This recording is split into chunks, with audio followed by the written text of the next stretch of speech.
Tube Tamil வணக்கம்.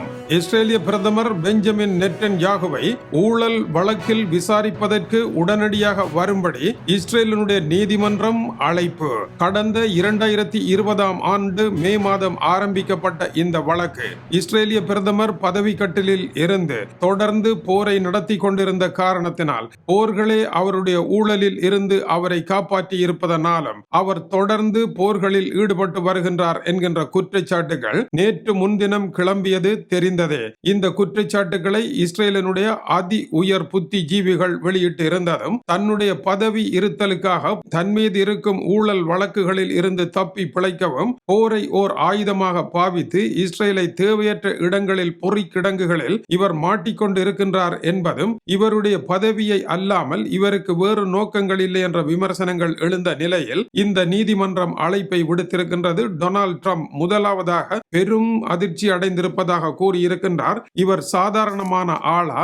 BP என்கின்ற Netanyahu இப்பொழுது தம்மோடு இணைந்து போரை நடத்தி கொண்டிருக்கின்றவர் என்றும் போர்க்கால பிரதமர் என்றும் வின்சென்ட் சர்ச்சில் போல நீண்ட காலமாக இஸ்ரேலினுடைய போரை நடத்தி கொண்டிருக்கின்ற ஒருவர் என்றும் அவர் மீது இப்படியான வழக்கொன்றை போட்டு கருப்பு குதிரையை தேடி பிடித்தது போல அவரை பிடித்து கட்டுவீர்களாக இருந்தால் அவருடைய கால்கள் கட்டப்பட்ட சூழ்நிலை வரும். அப்படி வருமாக இருந்தால் போரை தொடர்ந்து நடத்த முடியாத சூழலும் எதிரிகளுக்கு அது வாய்ப்பாகவும் அமைந்துவிடும். இந்த வழக்கை நிறுத்துங்கள் நிறுத்துங்கள் நிறுத்துங்கள் என்பது போல அவர் குரல் கொடுத்திருக்கின்றார். ஆனால் இஸ்ரேலிய பிரதமர் தன் மீது வந்த ஊழல் வழக்கை நிறுத்துவதற்காக கடும்போக்கு அரசியல்வாதிகள், அதாவது பாலஸ்தீனர்களுக்கு மன்னிப்பே கொடுக்காமல் அவர்கள் மீது தொடர் தாக்குதல்கள் நடத்த வேண்டும், உணவுப் பொருட்களுக்கு வரிசையில் நின்றால் கூட அவர்களை மன்னிக்க முடியாது என்று கூறக்கூடியவர்களுக்கு பாதுகாப்பு அமைச்சர் பதவியை கொடுத்து அவர்களுடன் இணைந்து தோல்வியடைந்திருந்த தன்னுடைய ஆட்சியை நிலைநிறுத்தியவர் இஸ்ரேலிய பிரதமர் பெஞ்சமின் நெட்டன்யாகு.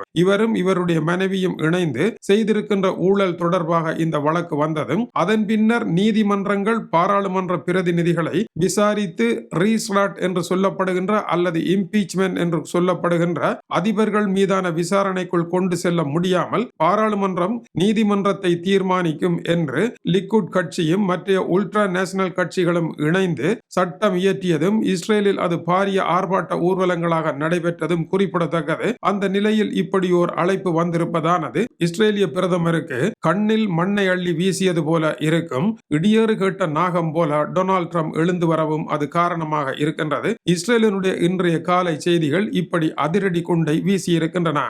இடைமறைப்பிற்கு மன்னிக்க இது அவசர செய்தி. இஸ்ரேலிய பிரதமர் 2 வாரங்களில் ஊழல் குற்றச்சாட்டுகளுக்கு சரியான பதில் தர வேண்டும் என்று இஸ்ரேலிய நீதிமன்றம் கேட்டிருப்பதாக தற்போது செய்தி வெளியாகி இருக்கின்றது. இஸ்ரேல் பிரதமரின் தரப்பில் இருந்து அவருடைய சட்ட நிபுணர் இதை தள்ளி போடும்படி கூறினாலும் அவசியம் இல்லை என்றும் ஆதாரங்கள் பலமாக இருப்பதனால் விசாரணை அவசியம் என்றும் இஸ்ரேலிய நீதிமன்றம் கூறியிருக்கின்றது. நெட்டன்யாகு மீது 3 குற்றங்கள் சுமத்தப்பட்டிருக்கின்றன. முதலாவது, நெட்டன்யாகுவும் அவருடைய குடும்பத்தினரும் விலை கூடிய சுருட்டுகள், சம்பைன் நகைகளை ஒரு அமெரிக்க திரைப்பட தயாரிப்பாளரிடம் இருந்து லஞ்சமாக வாங்கி இருக்கின்றார்கள். ஆஸ்திரேலியர் ஒருவரிடம் இருந்தும் இந்த லஞ்சம் வாங்கப்பட்டிருக்கின்றது. 2, இஸ்ரேலிய பத்திரிகை ஜிடியோட்டை சந்தித்து இரகசியமான பேச்சுக்களை நடத்தி தமக்கு சாதகமான செய்திகளை வெளியிடுமாறு கேட்டிருக்கின்றார். 3, சவில் எலோவிச் இஸ்ரேலிய தொலைத்தொடர்பு நிறுவனத்தை சேர்ந்தவர் அவருடன் பேச்சுக்களை நடத்தி இருப்பதாகவும் இவர்களிடமும் தமக்கு சாதகமான செய்திகளை வெளியிடுவதற்கான வேலைகளை செய்திருக்கின்றார் என்றும் கூறப்படுகின்றது. நெட்டன்யாகு இந்த குற்றங்களை மறுத்திருக்கின்றார். ஆனால் இப்பொழுது அவர் விசாரணைக்கு அழைக்கப்பட்டு இருப்பதானது அமெரிக்க அதிபர் டொனால்ட் ட்ரம்பிற்கு பலத்த கலக்கத்தை ஏற்படுத்தி இருக்கின்றது.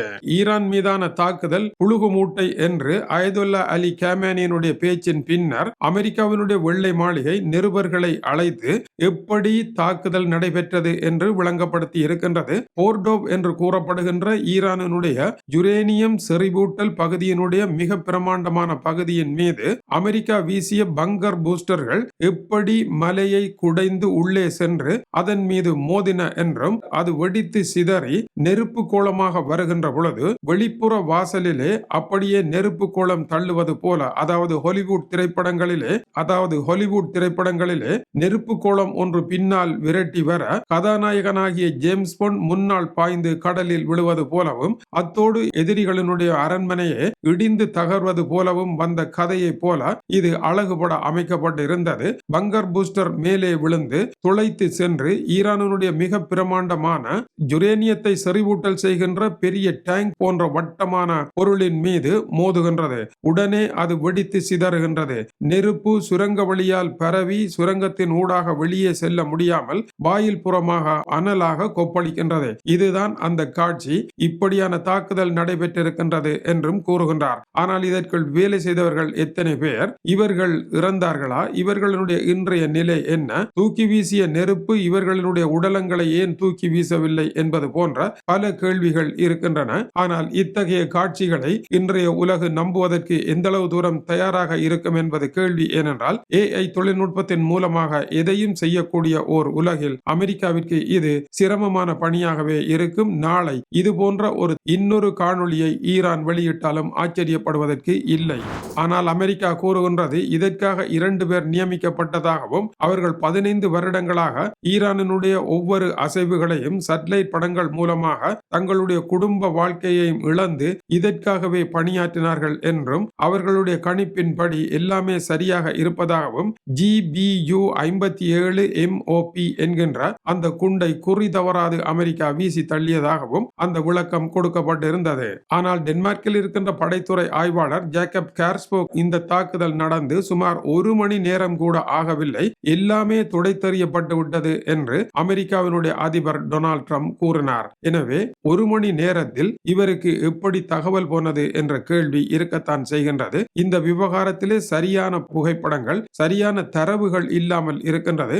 ஈரான் பெரும் சேதம் என்று சொன்னாலும் கூட அது கூட இப்பொழுது பொய்யாக இருக்கலாம். ஏனென்றால் சேதம் என்று கூறிவிட்டு அவர்கள் மற்ற பணிகளில் இறங்குவதற்கு அது வாய்ப்பாகவும் இருக்கலாம் என்பது இதனுடைய பொருளாகும். இது தொடர்பாக நடுநிலையான ஆய்வுகள் வெளிவர வேண்டும் என்றும் ஈரான் சொல்லுகின்ற கதையும் அமெரிக்கா சொல்லுகின்ற கதையையும் கேட்டு மக்கள் இதுதான் சரி என்று முடிவு செய்ய இதில் எதுவும் இல்லை. நடுநிலை ஊடகங்கள் வர வேண்டும். உதாரணமாக அமெரிக்காவினுடைய நீல் ஆம்ஸ்ட்ராங் சந்திர மண்டலத்தில் இறங்கி அமெரிக்க கொடியை நாட்டினார். ஆனால் சந்திர மண்டலத்தில் அவர் இறங்கியது போல எடுக்கப்பட்ட புகைப்படங்களை அந்த நேரம் 1967 ஆண்டு ஒருவராலும் கண்டுபிடிக்க முடியவில்லை. ஆனால் அந்த புகைப்படங்களில் விழுந்திருக்கின்ற நிழல் ஒரு நிழல் வடக்கு பக்கமாகவும் இன்னொரு நிழல் தெற்கு பக்கமாகவும் இருக்கின்றது. இதனுடைய கருத்து போக்கஸ் விளக்குகளை அடித்து அமெரிக்காவின் ஸ்டுடியோவில் எடுக்கப்பட்ட படங்கள் என்பது பின்னர் உறுதியானது. அமெரிக்கா பதில் எதையும் சொல்லவில்லை. ஆகவே புகைப்படங்கள் ஒளிப்படங்கள் போன்றவற்றினால் இவற்றை விளங்கப்படுத்தலாம் என்று. ஆனால் சர்வதேச ரீதியான நிபுணர்கள் இந்த படங்களை ஆய்வு செய்து